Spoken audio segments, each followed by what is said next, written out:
Boa tarde. O programa Um Lugar de Refúgio de hoje está em um cenário diferenciado e especial. Estamos em um dos prédios históricos da nossa cidade para entrevistar o atual prefeito de Pelotas, Eduardo Leite. Boa tarde, Eduardo. Boa tarde, Débora. Boa tarde a quem está nos acompanhando. Então, Eduardo, a primeira pergunta que eu quero te fazer é a seguinte. Teu nome é Eduardo Leite, mas eu posso chamar de Eduardo? Pode chamar de Eduardo. Pode continuar chamando de Eduardo, né? Não precisa nem chamar de prefeito. Fica à vontade. Eduardo, faz um pouco mais de um ano que tu já estás aí na regência da nossa cidade e tanto os teus eleitores como nós da equipe do programa Um Lugar de Refúgio gostaríamos de tirar algumas dúvidas a respeito deste seu primeiro período de mandato. Teu nome ele já esteve presente em diversos meios de comunicação, inclusive o programa de humor Furo MTV, já fez reportagens a seu respeito, enfim. E nós gostaríamos de saber como o senhor lida com toda essa mídia que o acompanha, que são fã-clube, entrevistas, fotos da sua vida pessoal, como é que... Pois é uma coisa curiosa, né? Porque na verdade eu estou na atividade pública, né? Como político, desde muito cedo. Comecei lá aos 19 anos de idade, quando concorri a vereador, não me elegi na primeira eleição, virei secretário municipal, fui vereador depois de 2008 a 2012 e fui inclusive presidente da Câmara e concorri a prefeito. Nunca trabalhei na busca de exposição pública que rendesse algum tipo, né, de matéria assim, por conta de algum atributo físico, vamos dizer, né? Mas acabou acontecendo isso por uma circunstância. A gente sabe que ser um prefeito jovem gera algum tipo de repercussão e ainda por conta das fotografias da época houve aquela repercussão. Mas foi naquele momento, foi bastante forte, é verdade, né? Saiu na Veja, saiu no Furo MTV, como falar, saiu em outros programas, tudo mais, de televisão em nível nacional, mas foi mais naquele momento. Eu acho que o importante é que a gente já está tendo a oportunidade de reverter aquela exposição inicial por conta da fotografia em uma exposição em nível nacional, inclusive, para a forma de gestão que a gente está implementando aqui em Pelotas. Uma das provas disso é que nós conseguimos colocar Pelotas num projeto nacional chamado Juntos pelo Desenvolvimento Sustentável, que é promovido pela Comunitas, que é uma instituição que congrega as mais importantes empresas do Brasil, que estão apoiando um projeto de gestão pública aqui em Pelotas. Isso foi conquistado porque nós estivemos lá, né? Eu particularmente fui a São Paulo, me reuni com esses líderes para apresentar a eles toda essa nossa vontade de trabalhar muito na melhoria da gestão pública para dar mais resultados. Então é uma coisa, né, que não procurei isso, acabou acontecendo, né? E eu procuro agir com naturalidade e saber que no momento que a gente se expõe à vida pública, a gente tem que dar atenção àquelas pessoas que se sentem próximas da gente, né? Afinal, eu posso não conhecê-las pessoalmente, mas elas acompanharam e acompanham a nossa vida, seja pelas redes sociais, seja pela televisão, seja pelos programas, se sentem tão próximas da gente que eu procuro dar atenção, mas não é fácil. E aí eu já aproveito o teu programa aqui para pedir desculpas às tantas pessoas que vêm conversar no Facebook, que vêm manifestar no Twitter e que eu não consigo responder, porque preciso me dedicar muito ao trabalho e não consigo dar resposta a todo mundo, mas quero que elas saibam que eu acompanho, né, as suas manifestações e procuro, na medida do possível, atendê-las também. Outra pergunta que eu quero te fazer é a seguinte, né? A tua carga horária de trabalho aqui na prefeitura é bem intensa e além do trabalho aqui, tu também tem que comparecer aí nos eventos da cidade, viajar, enfim. Sobra tempo para fazer as coisas que um jovem de 28 anos costuma fazer? Não sobra. Ou sobra muito pouco. Mas a gente tem que conciliar, afinal eu sou uma pessoa como qualquer outra, né? E a gente precisa na vida da gente, com qualquer atividade que se tenha, o professor, o médico, o advogado, o comerciante, a empregada doméstica, seja a atividade que se desempenha, a gente precisa ter tempo para descansar, né, para a cabeça e para o corpo. Então é importante disciplinar isso, mas a grande dificuldade é que são tantos os assuntos aos quais a gente tem que atender, né? A agenda fica bastante apertada, a gente acaba levando o trabalho para casa, né? Tem que despachar uma burocracia imensa, são centenas de papéis diariamente quase que eu tenho que assinar aqui, desde a licitação, os atos oficiais, tudo em 3, 4 vias, porque vai uma para o Tribunal de Contas, vai outra para o Ministério Público, vai outra para cá, vai para a Câmara de Vereadores e tudo mais. Então a burocracia é muito grande e exige muito da gente.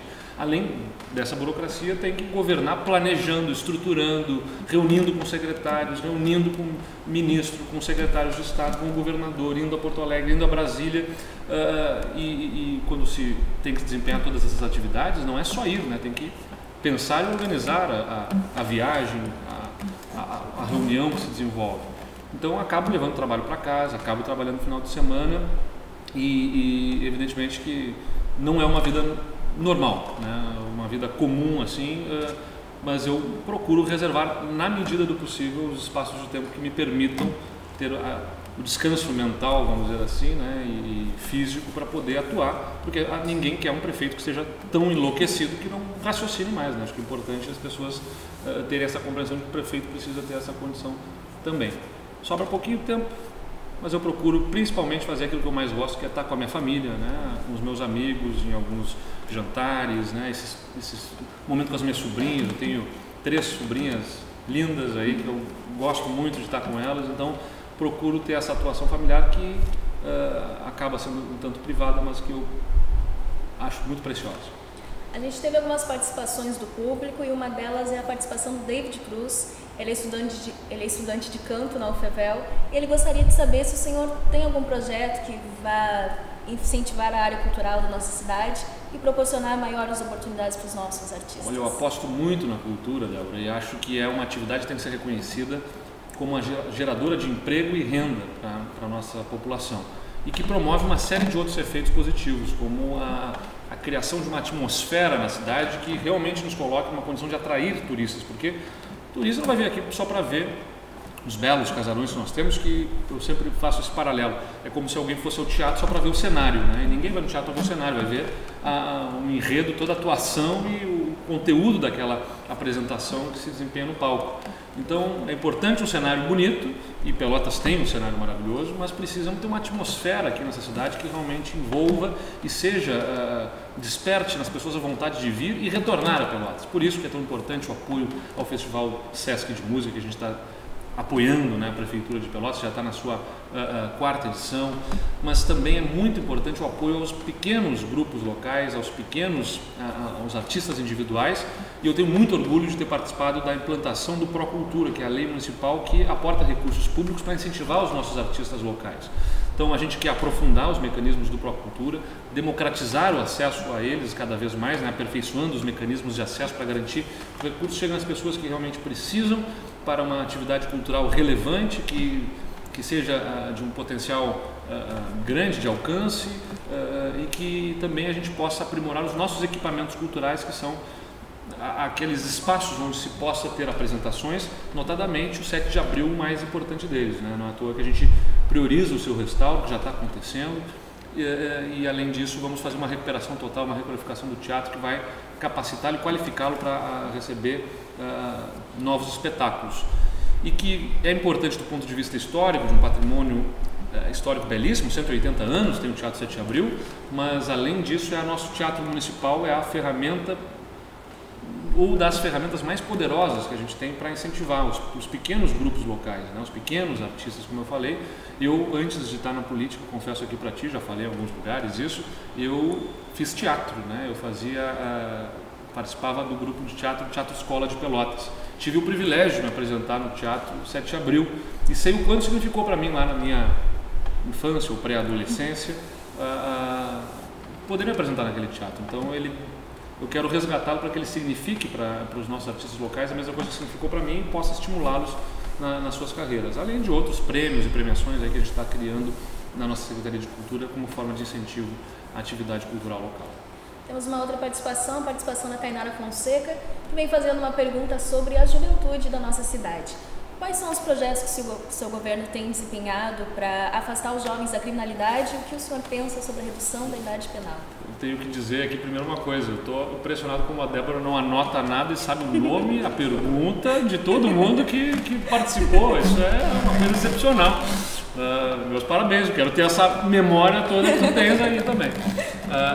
Mas enfim, a gente tem, sou um prefeito jovem, é claro que tem uma especial conexão com o sistema da juventude. A gente tem recursos captados para a qualificação de espaços em áreas de lazer, né? Pistas de skate que a gente vai requalificar e ampliar a pista de skate da praça do Parque do Antônio Zátera e criar outros espaços também para a prática da atividade dos skatistas, qualificação de áreas de lazer, a promoção de atividades desportivas, tanto agora no verão, lá na Praia do Laranjal, que a Prefeitura desenvolve com o SESC e também por atividade própria, são muito importantes. Acho que toda atividade cultural que a gente acabou de falar também tem uma conexão muito especial com os jovens e principalmente a promoção de incentivo à entrada no mercado de trabalho a partir da qualificação dos nossos jovens. É por isso que é tão importante investir em educação, e a gente está dentro desse projeto da Comunitas, dando um enfoque que eu falei para vocês no início da nossa entrevista, que ajuda na gestão pública. Ela também tem um enfoque especial na educação. Fórmulas inovadoras de garantir a utilização de recursos multimídia que promovam interatividade e puxem a atenção do jovem em sala de aula, o estímulo em atividades extra-classe, ou seja, no turno inverso. Muitas delas a gente está pegando casos de outras cidades e vamos importar sem medo nenhum de copiar. Eu acho que a administração pública tem que ser um pouco isso também, né? Olhar o que deu certo nos lugares, adaptar a nossa realidade e copiar sem medo, meio que na cara de pau, assim, vamos dizer, porque aproveitar boas experiências de outros lugares.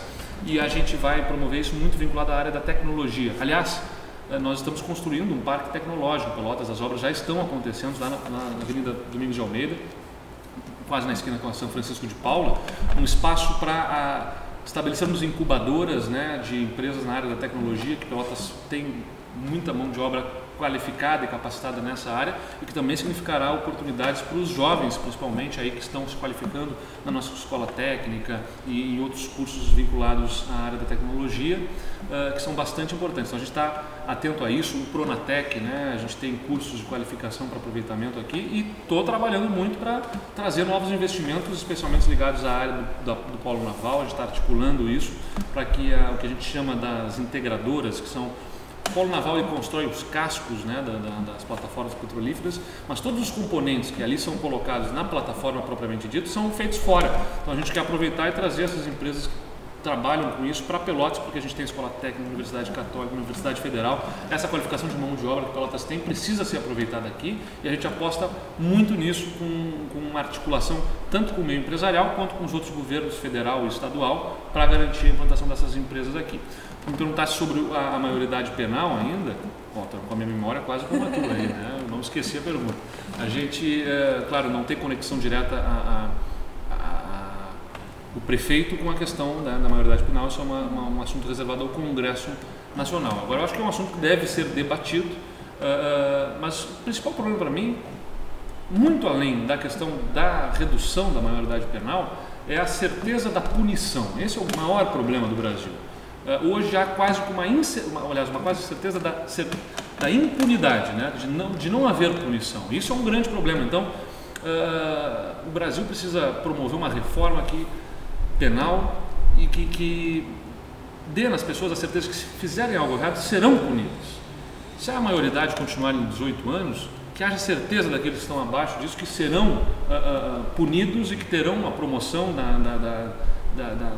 de atividades socioeducativas que promovam a sua reinserção, mas que haja certeza de que isso vai acontecer. Hoje há uma certeza de que não haverá punição, ou pelo menos que é muito pouco provável que ela aconteça, e se acontecer será tão branda que logo em seguida a pessoa que cometeu algum tipo de crime estará livre para cometer outros. Então, eu acho que isso o Brasil precisa discutir, muito além da questão da maioridade penal, mas que também não devemos ter medo ou receio de discutir.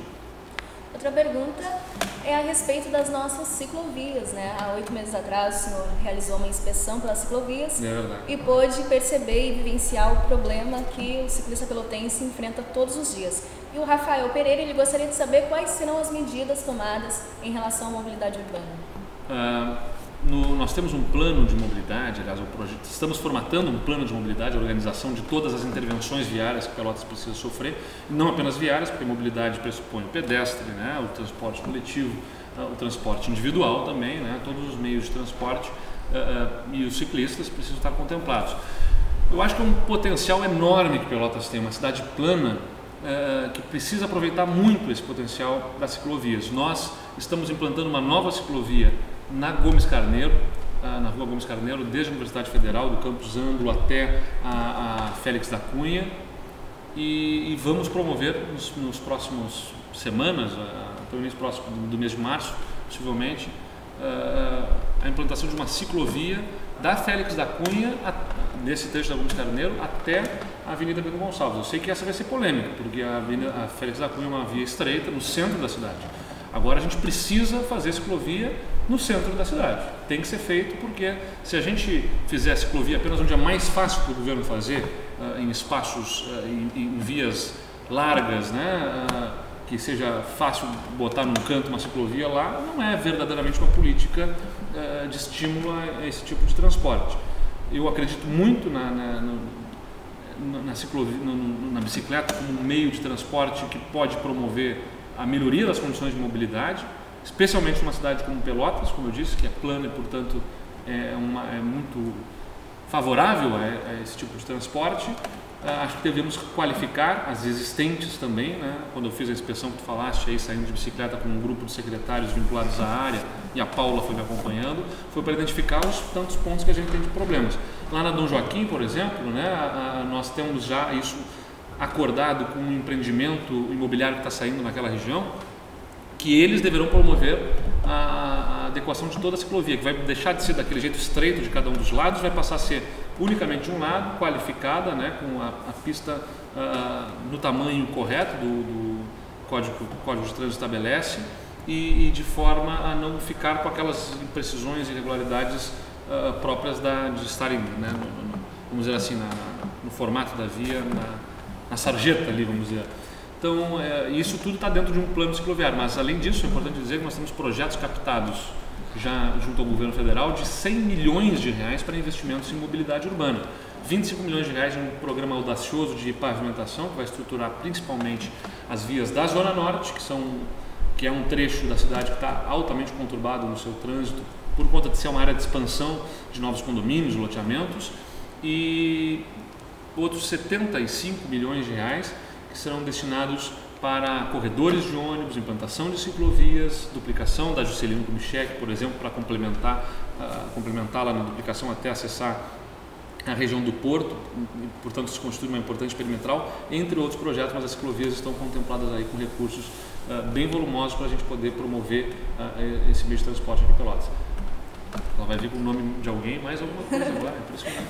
Tem então, né, a pergunta do Antônio Cruz, ele é estudante de engenharia mecânica, e o senhor já um pouco respondeu essa pergunta dele, mas eu vou fazer mesmo assim. Claro. Quais são os projetos para incentivar o crescimento da zona industrial de Pelotas? Posso complementar aqui, vou ser mais objetivo.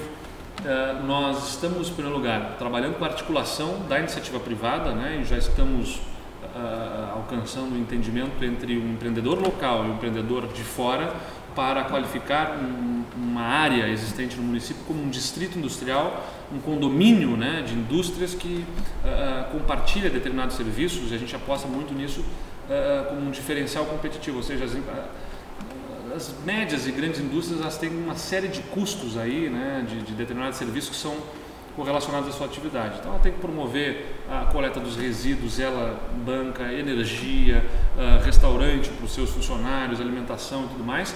E a ideia é constituir nessa articulação que nós promovemos entre os empresários, ou pelo menos ajudamos, apoiamos nessa articulação, um condomínio onde esses custos todos são compartilhados, né? Ou seja, as indústrias vão se instalar ali e esses custos que são comuns a elas serão compartilhados, o que racionaliza bastante e torna um diferencial competitivo para que elas queiram se instalar ali. A gente aposta nisso como uma das formas de atrair investimentos.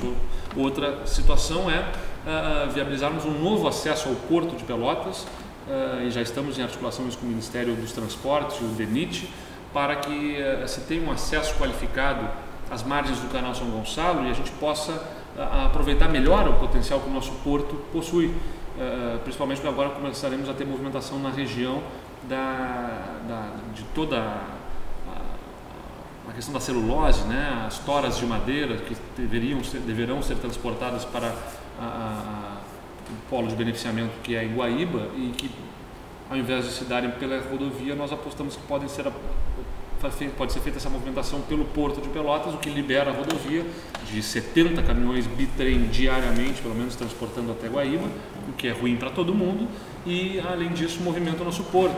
Qualificação profissional, como eu falei, né, é importante, o parque tecnológico vai ser fundamental e a qualificação do nosso distrito industrial naval, com o qual a gente sonha, numa área que é do governo do estado e a qual a gente está buscando os recursos, tanto na iniciativa privada quanto de governo, para qualificar e garantir a implantação de indústrias fornecedoras ao polo naval nas margens do canal São Gonçalo. Aí vem um monte de coisa também aí, né? A gente está falando com o governo uruguaio para reativar as discussões a respeito da hidrovia do Mercosul, novos voos entre Pelotas e outras cidades, até mesmo Montevidéu, a gente está buscando articular. O desenvolvimento da região se dará na medida em que nós articularmos uma série de atividades e potencializarmos a nossa cidade como um referencial na cultura, no turismo, na atividade industrial, no agronegócio, para podermos diversificar nossa economia e realmente gerar condições de emprego e renda para a nossa população. Isso está sendo feito. Temos outra pergunta do professor de Biologia Marcelo Silveira Conrad, que vem perguntando para o senhor qual é a parte mais difícil para melhorar em Pelotas? O grande desafio é a burocracia. Falta dinheiro, falta gente, falta estrutura na prefeitura. Mas se com pouco dinheiro, com pouca estrutura e com pouca, ou pelo menos dificuldades com o pessoal, a gente ainda assim dá um jeito e consegue fazer. O problema é que a burocracia própria do poder público me impõe uma série de restrições e de um longo caminho para poder cumprir com uma decisão de governo. Porque se eu tomo a decisão de fazer uma praça, eu preciso fazer o projeto da praça. E muitas vezes nós não temos os técnicos ligados à área, ou pelo menos os técnicos que a prefeitura dispõe para fazer o projeto da praça, estão ocupados com outros projetos. Então eu tenho que contratar alguém que faça esse projeto. Bom, mas não é o prefeito sai, pega o telefone, liga para alguém e contrata para fazer o projeto. Tem que se fazer uma licitação para contratar uma empresa que faça o projeto. Fazer uma licitação para que possa ter uma empresa que faça o projeto significa estabelecer um termo de referência todo que vai definir os termos da licitação. Publica edital, vai para o jornal, tem que dar o prazo correto, vem as propostas, a habilitação, as empresas de uma inabilitada, tem um longo processo todo até definir quem é que vai ser contratado. Depois que eu contratei a empresa, eu tenho que dar o prazo para fazer o projeto. Depois que ela terminou o projeto, a gente tem que fazer toda a orçamentação dos custos e tudo mais e submeter, muitas vezes o recurso federal, aí eu tenho que submeter a Caixa Econômica Federal, que é o agente que representa o governo federal, para ela analisar se o projeto está certo mesmo. Então a Caixa Econômica Federal apresenta lá o seu corpo de engenharia, questionamento sobre um ponto, sobre outro, volta para cá, a gente tem que responder, volta de novo, fica nesse vai e vem até conseguir aprovar o projeto na Caixa Econômica Federal, e aí uma vez que eles aprovaram, aí eu vou poder lançar a licitação da execução da obra, que pode percorrer um longo caminho, e geralmente os projetos mais complexos são aqueles que têm mais volume de recursos. Há disputa entre as empresas, uma entra com recurso em relação à outra para inabilitar, para não deixar participar e tudo mais. Percorre-se, portanto, um longo caminho. Além disso, nós temos ferramentas de controle, Tribunal de Contas, Ministério Público, a Câmara de Vereadores, que muitas vezes acabam gerando questionamentos que ajudam a atrasar ainda mais esse processo. Então a burocracia ela é enorme, gigantesca, ela desestimula muito, é uma luta diária para mantermos a nossa capacidade de ânimo, de vontade, de disposição para fazermos aquilo tudo que a cidade nos demanda, nos exige. O mais importante é que não faltam palavras de incentivo, né? Graças a Deus eu recebo diariamente diversas manifestações de pessoas me emprestando apoio e incentivo para que eu continue firme nesse caminho, né? Vem muitas críticas também, é claro, a gente sabe disso, mas as manifestações de apoio nos ajudam a nos mantermos firmes aí, sabendo que é difícil, é demorado, é custoso, tem muita incompreensão por parte de muita gente, mas o resultado aos poucos vai aparecendo e eu tenho certeza absoluta que nós vamos entregar no final do nosso mandato uma Pelotas muito melhor do que aquela que nós pegamos, que é o que cada prefeito tem que fazer, né? Vai melhorando um pouquinho. Tantos assuntos a gente não terá conseguido ao final do nosso mandato resolver, mas eu quero, como disse, né, entregar uma cidade com serviços mais qualificados, públicos, né, na área da saúde, na educação, que tenha uma perspectiva de desenvolvimento mais consolidada, né, e já tornada realidade, que a gente tem uma condição de infraestrutura urbana melhor. São 300 quilômetros de vias não pavimentadas em Pelotas, eu não posso asfaltar tudo. Eu vou numa audiência pública e tenho procurado estar próximo da população e não raras vezes alguma senhora me diz: mas prefeito, a minha rua ali, prefeito, são só mais 50 metros, são só mais 200 metros, seja lá o que for, de asfalto. Asfalte minha rua ali, prefeito. Minha senhora, a senhora tem que compreender que são dos 300 quilômetros de vias não pavimentadas na cidade. A minha prioridade é pavimentar por onde passa o transporte coletivo e mesmo assim eu não vou conseguir, no meu mandato, pavimentar todas as vias por onde passa o transporte coletivo. Então, se a sua não passa o transporte coletivo, eu não vou poder emitir, não é prioridade. Nós estamos comprando maquinário para poder melhorar as condições dessas vias, né? A gente entrou na prefeitura com pouca patrola, e retroescavadeiras, máquinas que fazem manutenção das vias, muitas em estado precário, e a gente está adquirindo novo maquinário para poder melhorar isso. Vamos comprar uma usina de asfalto esse ano nova para melhorar as condições de tapa-buraco, de requalificação das vias que já tem asfalto, mas o asfalto é muito velho, está cheio de irregularidades, né? A gente tem muito disso na cidade para melhorar, mas sabemos que não dá para fazer tudo. E aí virar reclamação daquele ponto que a gente não tiver feito. Mas faz parte da vida, né? Eu, mesmo assim, sigo entusiasmado e convicto de que a gente vai apresentar resultados importantes para a cidade. Existe um provérbio, aí me enrolei. Mas ela já acertou tanta coisa aqui que ela pode errar. Né? Existe um provérbio bíblico que ele defende que o governador sem juízo será um ditador cruel, mas aquele que odeia a desonestidade governará por muito tempo. Em um país como o Brasil, que a corrupção política é praticamente cotidiana, o senhor acredita que integridade, honestidade, compromisso façam parte de algum governo e que é possível ter esses adjetivos no meio político? Eu posso falar pelo meu, no meu faz parte, sem dúvida. Não é fácil a desonestidade, né, a imoralidade, ela existirá em todas as atividades, seja em todas as carreiras, seja nos professores, nos advogados, nos médicos, todas as outras carreiras, não quero citar, seja lá qual for, né? Entre motoristas, entre taxista, entre os jornalistas, entre os câmeras aqui, entre seja quem for, o jornalista, né? Haverá sempre alguém, né? Um grupo de pessoas, seja lá o que for, que não atua com os princípios que devem seguir. A questão é que na vida pública, um ato de desonestidade, de imoralidade, ela se escancara e prejudica um número de pessoas muito maior, né? Porque está mexendo com o recurso público, com a vida das pessoas, com a organização de uma sociedade. Mas eu acho que é um processo de amadurecimento, acho que a gente vai aperfeiçoando ferramentas de controle, de organização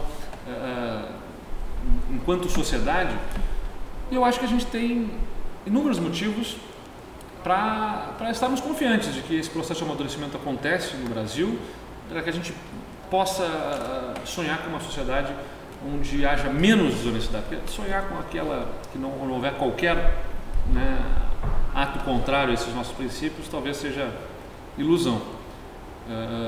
Mas uma sociedade com menos desonestidade, com mais exemplos, né, de bons princípios sendo norteadores da atividade pública, eu acho que nós temos motivo sim para acreditar que a gente chegará lá. É um processo de evolução, é um processo de amadurecimento, que envolve o acompanhamento por parte da população e principalmente não há corrupto, né, não há sem o corruptor.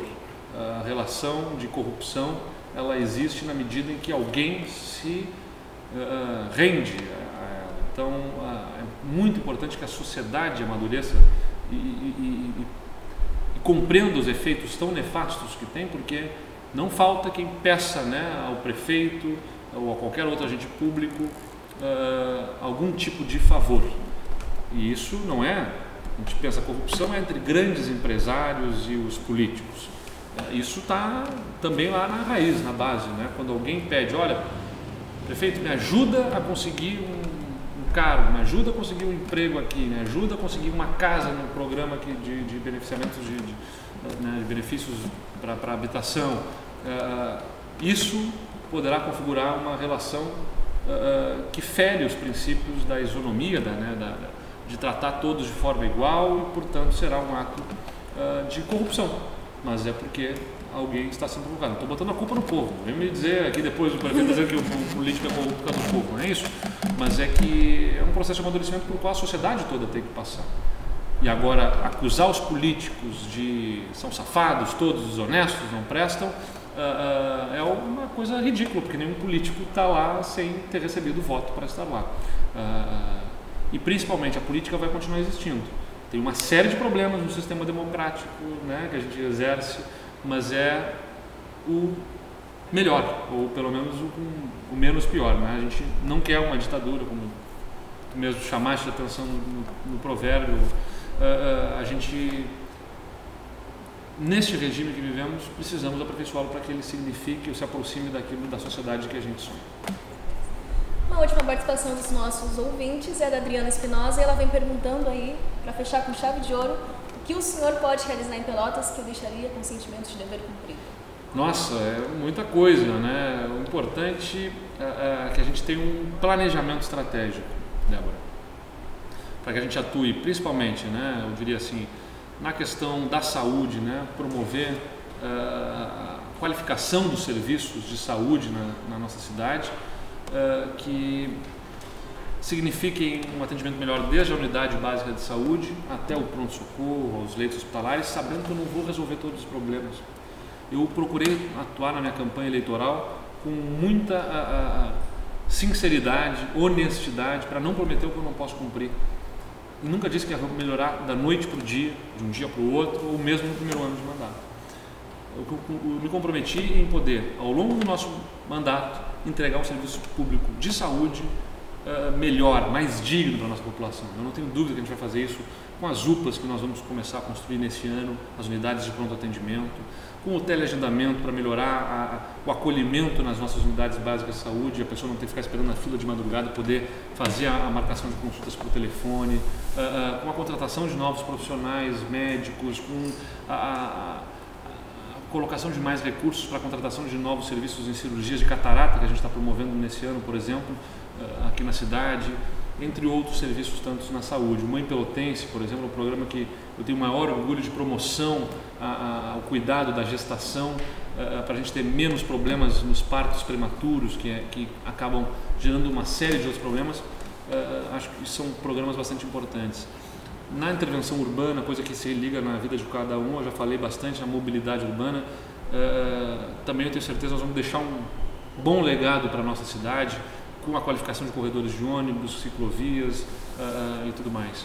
Nós temos, além disso, um plano de investimento sendo formatado na área da educação que vai qualificar a nossa rede de professores, que vai melhorar a estrutura das nossas escolas e das escolas de educação infantil. Nós vamos construir 14 escolas de educação infantil, pelo menos 14 novas escolas de educação infantil que vão diminuir o déficit de vagas existente nessa área da educação infantil, que são as antigas creches, e qualificar o processo de aprendizagem, né, na sala de aula, também já foi alvo da nossa entrevista aqui. Então, tudo isso está inserido dentro de um contexto que significa a gente retomar a confiança da cidade em si mesmo, para que Pelotas, que tem tantos problemas, pare de ficar tão presa aos problemas que lhe tiram a autoestima, que lhe tiram a confiança no futuro, e possa realmente perceber uma evolução enquanto cidade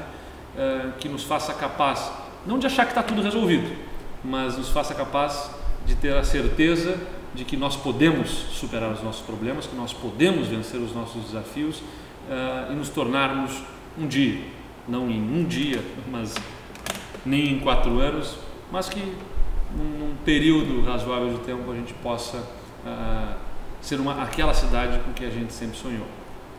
Nossa entrevista fica por aqui. Gostaríamos de agradecer a toda a equipe do programa Lugar de Refúgio, ao nosso filmmaker Marcel Strache, assim o sobrenome, né? Fotógrafa Tainá Coimbra, pastora Eliane Greck, coordenando, supervisionando aqui. Agradecer também a toda a equipe de comunicação aqui da Prefeitura, que nos deram o suporte necessário para a realização dessa entrevista, em especial a Luiz Caminha e a Cristiane Soares. Agradecer também a todo o público que participou conosco, mandando aí a sua pergunta. Agradecer a Camila Xavier, ao Michel Rolim, ao Guilherme de Oliveira. Ela quase esqueceu o nome aqui, ó, viu? Ela não esqueceu. a Marita Baureira, agradecer também a Lisiane Velasco, a Letícia Borges, a Bruna Lovac Farias, ao Yuri Espinosa e tantos outros aí que estiveram participando conosco. Quero convidar você a ficar ligadinho no programa Lugar de Refúgio, que passa na Rádio Alvorada Pelotas, 98.5 FM, toda quarta-feira às 20 horas. E antes de terminar a nossa entrevista, temos um presente aqui para o prefeito. Ah, maravilha! Com certeza, neste livro, o senhor vai aí encontrar toda a sabedoria necessária para administrar a nossa cidade. Com certeza. Foi um presente da... Ó, essa aqui eu vou ter que ler. Claro, ó. Foi um presente da livraria Gospel e Companhia, que fica ali na rua Voluntários da Pátria, número 1181. O telefone de lá é 3222-4661. Foi um presente do Fernando. Muito obrigado, Fernando. Muito obrigado a ti também, Débora, e a quem nos acompanhou aqui. Podem ter certeza que eu vou utilizar o presente aqui para manter a fé, a confiança, né, que é importante diante das adversidades todas. Esse presente que me dão aqui será muito bem utilizado. Então é isso.